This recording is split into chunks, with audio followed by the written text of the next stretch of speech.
Welcome to A Drink of Wisdom with Nathan Drinkard. I'm Jay Wise. Thanks for spending some of your time with us. As you well know, our show is hosted on the Anchor app, but we're also on Apple Podcasts. We're on Spotify, plethora of other podcast applications. And if you prefer the video format, we're up on YouTube. Each show segment available. As you may have noticed, we've been kind of radio silence over the last couple weeks, and much of the reason for that has to do with Drink and his wife welcoming a new baby girl into the world. Oh yeah. Uh, Oh yeah. Congratulations on that, brother. And it's great to have you back. Hey, it's great to be back, man. It's great to be back here doing what we do best, slanging and banging and talking in sports. But yeah, man, just had a beautiful little girl, Neville Armani Drinker. New addition to the family. So I appreciate you shouting that out. But you know what time it is. You know what we here for, etc., etc. Don't let they get too far ahead of you, cause we say what they don't and we see what they want. And let's roll, baby. All right, upon further review, we're in episode 34. We've got Kemba, he's back. Russell Wilson, he's not all that happy in the upper Northwest. And we backtrack to that trade that sent Carson Wentz over to the Colts. But we'll start off tonight in the NBA Western Conference, where the Lakers snapped a 4-game skid with a 102-93 victory over the Blazers. LeBron James led the way with 28 points, but perhaps just as important were the 22 points scored by Dennis Schroeder, who had missed the previous 4 games. Damian Lillard led the Blazers with a game-high 35 points, but did not receive much help outside of the 19 he got from Gary Trent Jr., and the Blazers have now lost their 4th in a row. Drink, this felt a little like last year's playoff series where the Lakers simply outclassed the Blazers. You feel the same way? Yeah, it's hard not to feel that way when you're talking about the Blazers. We was talking about this, while we was doing the prep for the show. I just felt like the Blazers they haven't been a healthy team since LaMarcus Aldridge was wearing a Blazers uniform. And I feel like they've been going through this turmoil. C.J. McCullough be hurt, Nurkic be hurt, Collins be hurt. It's always they're always missing the key call. It's even been times throughout that Damian Lillard the missed time. I just don't know what a fully healthy Blazer team looked like outside of the run that they had in the bubble, and I'm not even sure we're gonna see that again from the Blazers. Um, so yes, it does. Now the funny thing about it feeling like the Lakers was outclassing the Blazers is the Lakers didn't even have their overall best player in Anthony Davis. Don't get me wrong, LeBron's still the GOAT, but you're a fool if you don't see LeBron declining. I'm just saying that now. I'm a big LeBron fan, but I see the decline. So you can tell that Anthony Davis is the guy that's gonna catapult this team to a championship if they're gonna get there. But that's neither here nor there. I thought last night what the Lakers did last night that they haven't been doing in this 4-game losing streak that they had up to this point, 5 games. They played defense last night. Now, I do understand this. Defense is a little easier to play against the Trailblazers than it is against the Utah Jazz. I got that. But at the end of the day, at least you showed the effort, the energy, the want to, the professionalism, whatever other adjective you want to use to keep going. You showed that against the Blazers, even though the Blazers not as good of a team as the Jazz, the Clippers, the Nets, however you want to look at it. But at least you showed that. I thought LeBron on the defensive side of the ball last night was phenomenal. He last night was one of those games you call a stat filler for LeBron.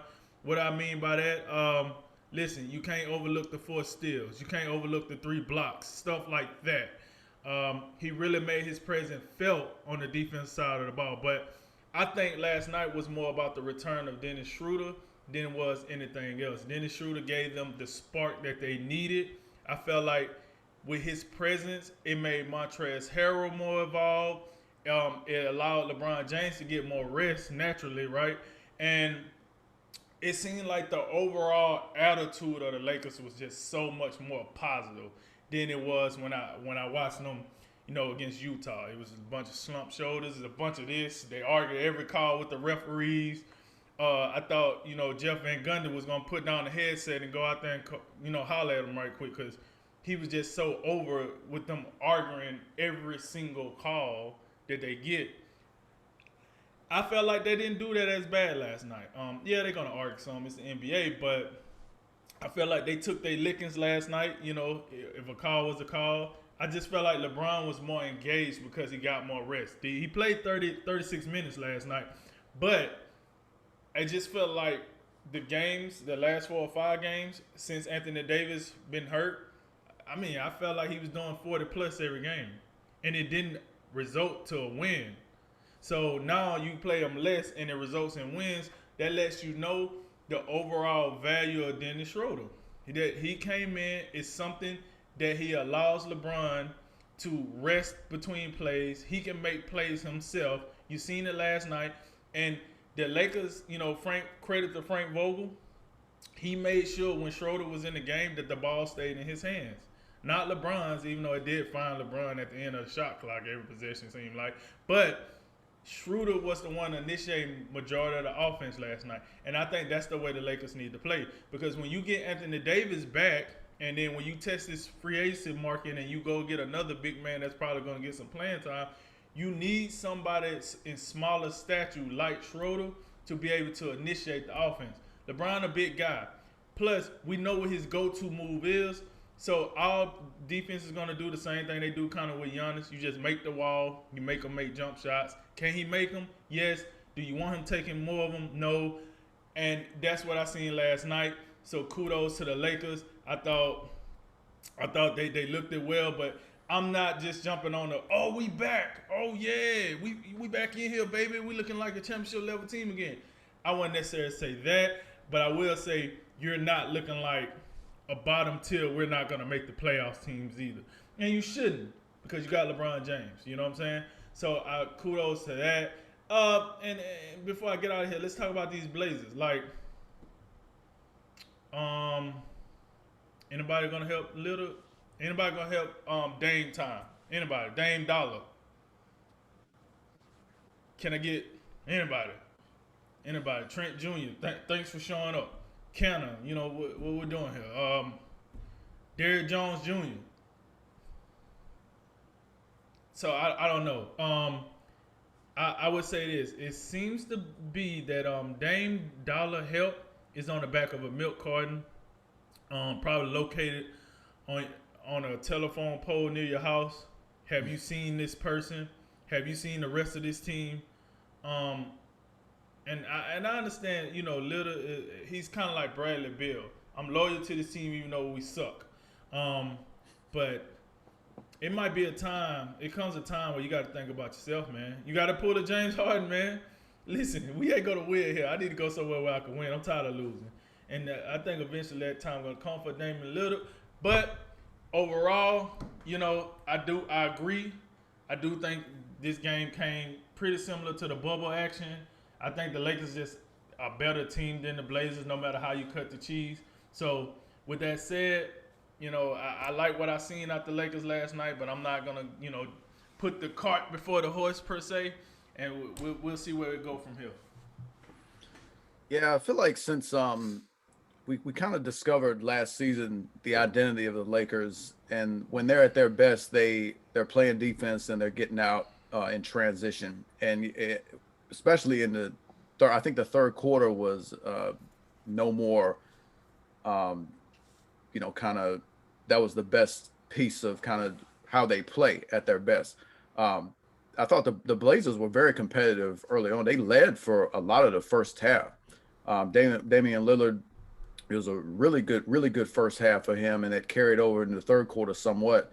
But as time went along and the Lakers started to lock in more defensively, it became very clear, especially with with Portland being shorthanded. You mentioned no CJ McCollum, which that's a little bit unusual. I'm not used to CJ McCollum not playing, but yeah, as far as you know how I feel about Nurkic and Zach Collins, we just can't get him in there. And those are two key pieces for Portland, but far too often they're unavailable. But of course, I don't know how much, can't put much excuse into it, but the Lakers aren't making excuses for not having Anthony Davis in there, which is as big a deal as perhaps all three of those guys put together. But I think Dennis Schroeder last night, I've always liked Schroeder all the way back to his days with the Atlanta Hawks. Always saw him more of a slasher, a guy that can get to the basket and just create havoc once he gets past the guy that's guarding him. But he's much improved since then. He's got a much more reliable 3-point shot. I think defensively he's improved a tremendous amount.